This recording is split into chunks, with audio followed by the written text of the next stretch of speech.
It was just about me talking about my opinion, but a lot of people sent the world results to me. Yeah, I got little things sprinkled, throughout the journey of my career. Yeah. But I always say, to me, my career has always felt like one big aw shucks.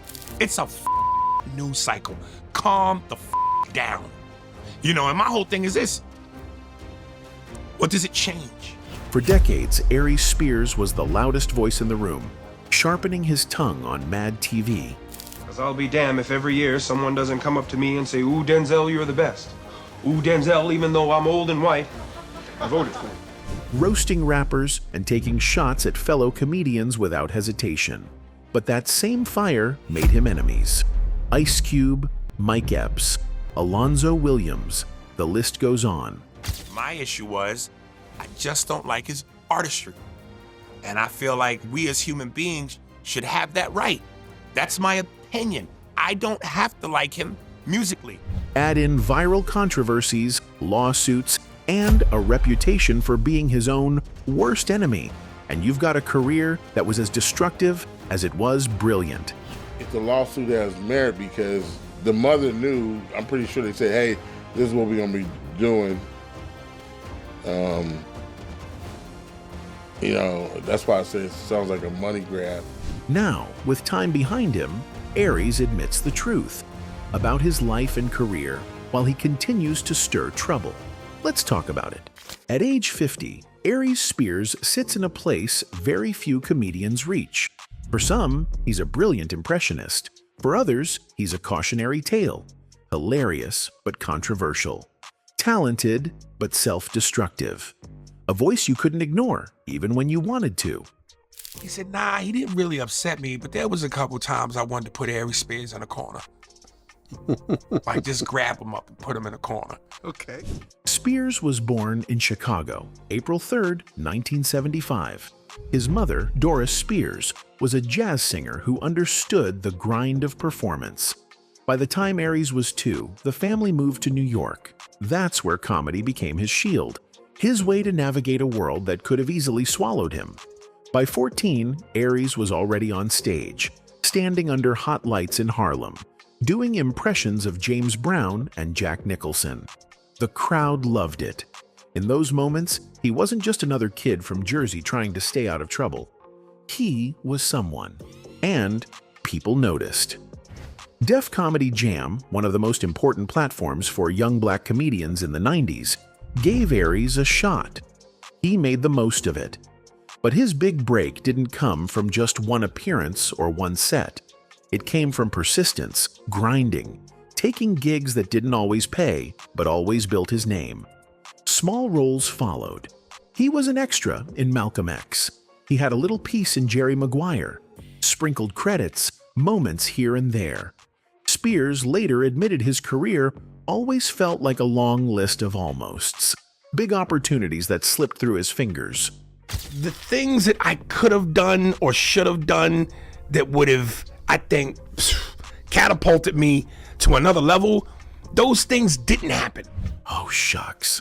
That's how Aries describes those moments. He says his career always felt like that. Blessings on one side, curses on the other. Breaks that almost put him over the top, but not quite. But then Mad TV came. Fox was betting on sketch comedy as an answer to Saturday Night Live. And Aries Spears got the call. For 8 seasons, nearly 200 episodes, he became one of the show's defining voices. His impressions were razor sharp. Jay-Z, DMX, Shaquille O'Neal, Bill Cosby. He could morph his face, his voice, his body into almost anyone. Fans tuned in just to see what he'd do next. Did you know that 40 million Americans over the age of 16 lack basic reading skills? Illiteracy is a critical problem here in America. Spears was one of only a handful of black comedians to break into mainstream sketch comedy at that level, and he made it count. To this day, his Mad TV run is remembered as one of the high points of the series. But with Aries, there was always another side. He was bold, reckless with words, unafraid to cross lines that others wouldn't. That made him funny. but it also made him dangerous. He knew how to land a punchline, but he didn't always know when to pull back. And now, at 50 years old, Aries Spears found himself in a place he never expected. Headlining not for a new stand-up special, but for a public feud with Ice Cube. A man known for his sharp tongue, Spears had been taking shots at Cube for years, mostly about his acting. But in 2025, it boiled over.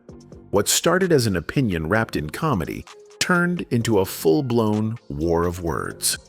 It began the way most Aries controversies do, with a joke. Sitting in an interview, Spears critiqued Cube's latest movie, War of the Worlds 2025.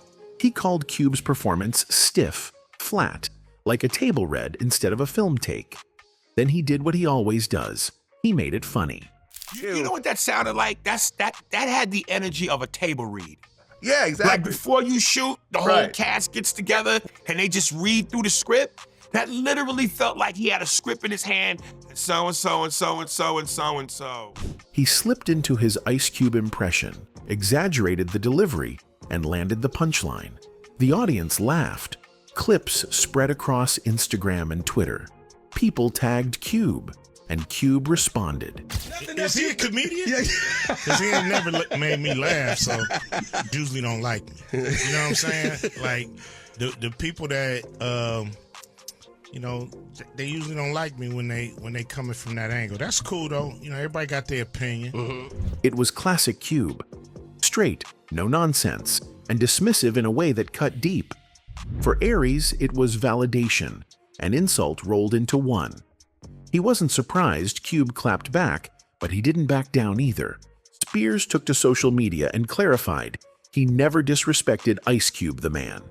He gave him credit as a pioneer, a trailblazer, an icon in hip-hop. His problem, he said, was just with the artistry. "Why can't I have that opinion?" Aries asked. "Why can't I say I don't like his acting without people calling me a hater?" Just don't like his artistry. And I feel like we as human beings should have that right. That's my opinion. I don't have to like him musically. But the thing about Cube is, he's more than an actor or rapper. He's a cultural figure, a street-certified legend who built a reputation on authenticity. To disrespect his artistry was to disrespect him. And once Cube called Spears a sucker, the feud had legs. Fans took sides. Some said Aries was brave for speaking his mind. Others said he was reckless, picking at a man who built his career on confrontation. That's when 50 Cent stepped in. If there's one thing about 50, it's that he doesn't let disrespect slide, especially when it's aimed at people he respects. 50 didn't just throw a subtle jab. He confronted Spears directly. And if Cube's response was cold, 50's was sharp. He called Aries out for running his mouth too freely, warned him about picking fights he couldn't win. And just so you know, it wasn't just Cube that jumped on me. 50 jumped on me too because of that. Because of the joke I made about 50. You know what I mean? See, but 50 and them niggas, they'll beat you up, Aries. I'm just keeping it real. People who knew Aries worried for him. Comedians, rappers, podcasters, they all said the same thing. You don't want smoke with 50. Some even reminded him that 50 wasn't just a rapper. He had power, reach, and people in every room that mattered. A joke that turned into a feud could easily become something bigger. Still, Spears doubled down. It wasn't his first time ruffling some feathers anyway. Truth is, Aries Spears has never been afraid of a fight. Sometimes the battles came to him, but more often than not, he walked straight into them. Even back in 2017, when his career had already been defined by sharp impressions, brutal honesty, and the kind of comedy that didn't mind making enemies, that same energy spilled over into interviews, podcasts, and radio shows. And one of the most infamous examples came live on air in Los Angeles. It was supposed to be a regular broadcast.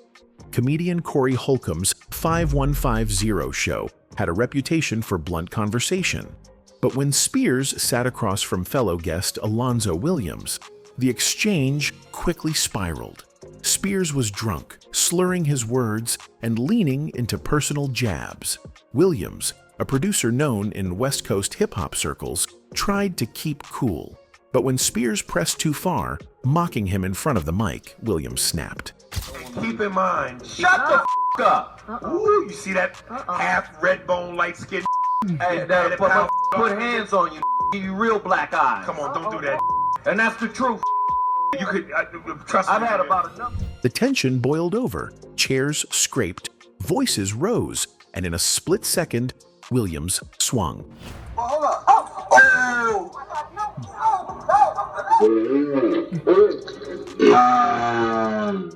The footage went viral overnight. Instead of laughter, Aries Spears became a meme, the butt of his own joke.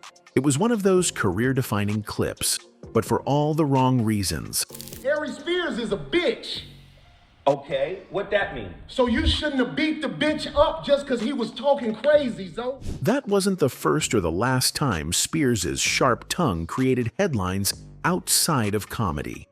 If the Williams fight showed how quickly things could get physical, his feud with actor and comedian Faizon Love showed how words alone could spark a war. It began with comments Spears made about Eddie Murphy. Aries told stories about being around Eddie but refusing to play the jester at his house. He suggested Murphy didn't put people on the way other legends did, a statement that rubbed Faizon Love the wrong way. Love, who had worked with Murphy, didn't just disagree, he tore Spears down. Faizon didn't stop there. He mocked Spears for claiming Murphy didn't put people on, calling it stupid, and pointing out how many careers Murphy had touched. And Eddie Murphy won't put nobody. Is he fucking stupid?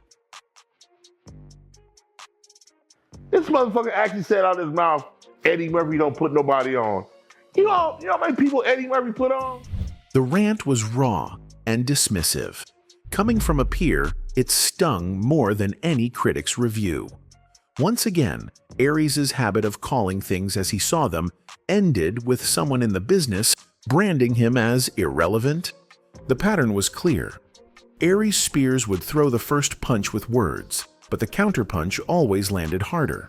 And in 2023, he did it again, this time in the world of sports.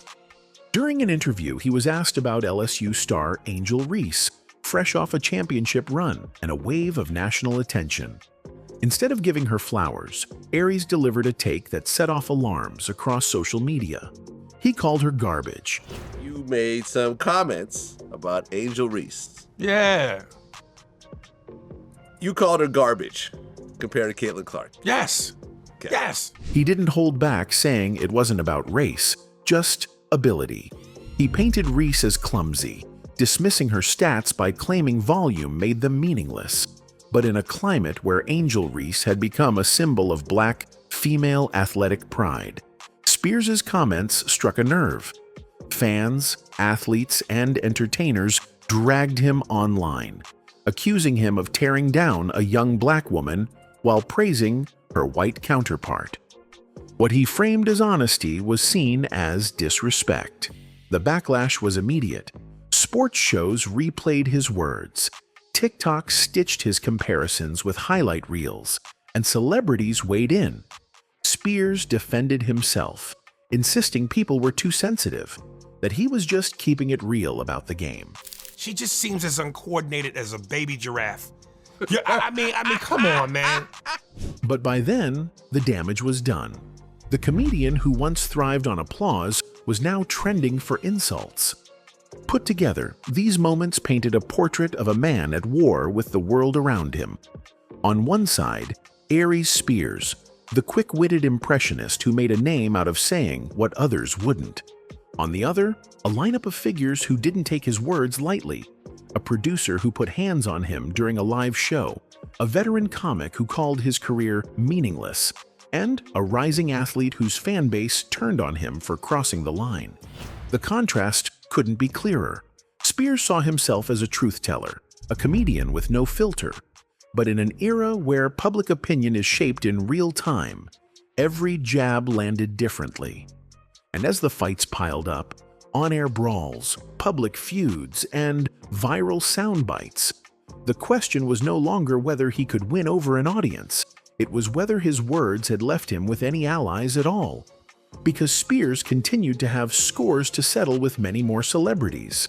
At this stage, it almost felt like fighting had become his full-time job. Not in the boxing ring, not in the streets, but with his mouth. If you look at his track record, it's almost easier to list the comedians and celebrities he hasn't gone back and forth with than the ones he has.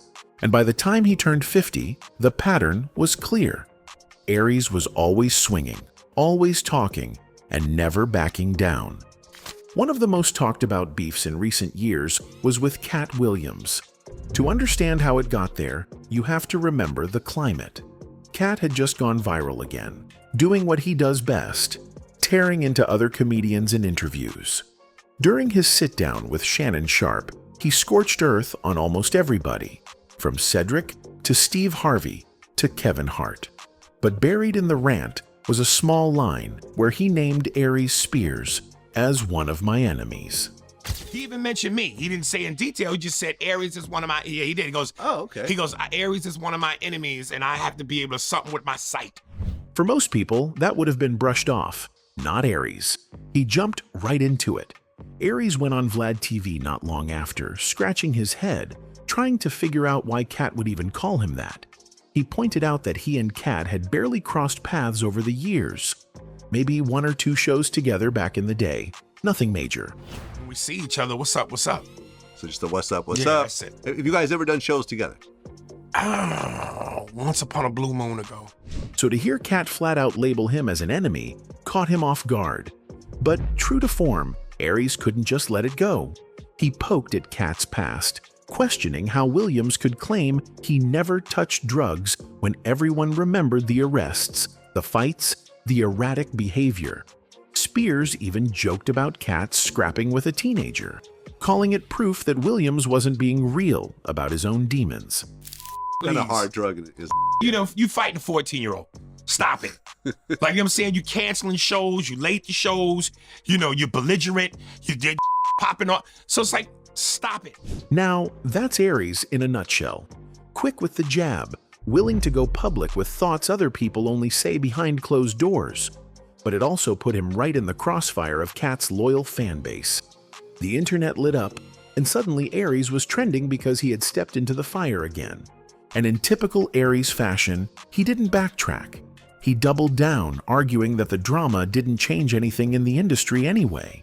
He framed it like a news cycle, hot today, gone tomorrow. But the truth is, once Cat Williams calls you an enemy, it sticks. And so, he was added to the growing list of names who looked at Aries Spears sideways. That list included Mike Epps.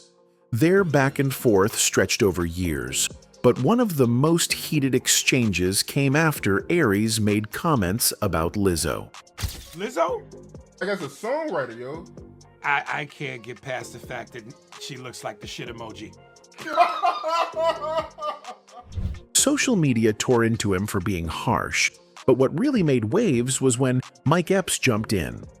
In the Shade Room comments, Epps called Aries a straight-up bitch, said he looked dirty and sick, and claimed he hadn't been relevant since Mad TV.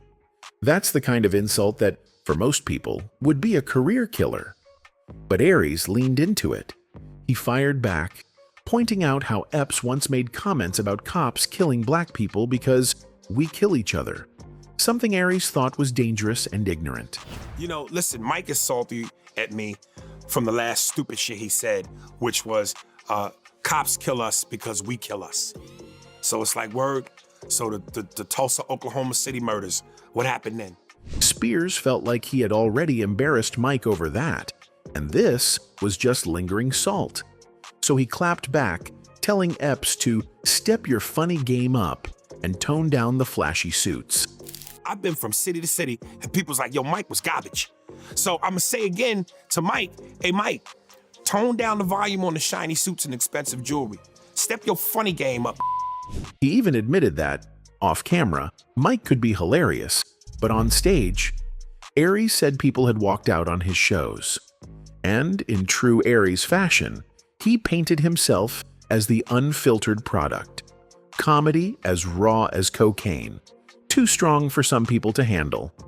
And if it sounds like Aries was always stirring things up, that's because he was. Even his impressions, the thing he was most famous for, could land him in hot water. DMX is the perfect example. Spears had built a reputation for nailing celebrity voices, and DMX was one of his go-tos. But when X finally confronted him about it, it wasn't playful. Spears told the story years later about being pulled into a locker room with DMX and almost 30 of his guys surrounding him. No way out. One door, one exit, blocked by a bodyguard. So we go into the locker room, and there's one entrance in and one entrance out. So me and him go in there, and about 27 follow suit. At first, it was just me and him, but then 27 come in, and they make a circle around us. DMX looked him dead in the eye and asked why he was out there using his voice. Spears tried to laugh it off, saying it was complimentary, but when DMX pulled a razor blade out from under his tongue, the room went cold. Pulled a razor blade out from under his tongue. Oh. The only other time I've seen this is in the movie Above the Rim, when Tupac's character, forget what his name was. Bernie. Spears never showed up to the hotel the next day, like X asked. And just like that, another brush with danger over his mouth. Still, he'd call Will Smith's raps garbage and fire shots at legends without hesitation. Will Smith? Yes. Okay. I've seen him in the news recently, but I haven't watched the clip. Okay, it's cringy. Sometimes people respected the honesty. They'd say Aries was one of the few comedians left who spoke his mind without chasing Hollywood's approval. But for every person who applauded the realness, there were 10 more who thought he was bitter, petty, and self-destructive. It was like Aries couldn't resist a fight. And while other comedians carefully navigated the industry, playing politics and protecting relationships, Aries seemed to thrive on burning bridges. At 50, what it revealed was a man who had never learned to pull back, never learned to soften the punch. His sharp tongue gave him staying power, but it also gave him enemies everywhere. Now, lots of fans think that Aries Spears' biggest enemy was never the industry, it was himself. For years, Hollywood insiders described him as difficult to work with. Writers and producers who once praised his talent also admitted that his temper and sharp tongue often turned opportunities into dead ends. He had the type of presence that could light up a sketch, but behind the scenes, that same energy could burn bridges just as quickly. And when momentum finally seemed to be building for him, Spears found ways to sabotage it. Stories about his drinking problems started circulating. Then came arrests, public spats, and eventually, whispers about him being blackballed. Some fans insisted he was being targeted, but others couldn't ignore the pattern. Time and time again, he got in his own way.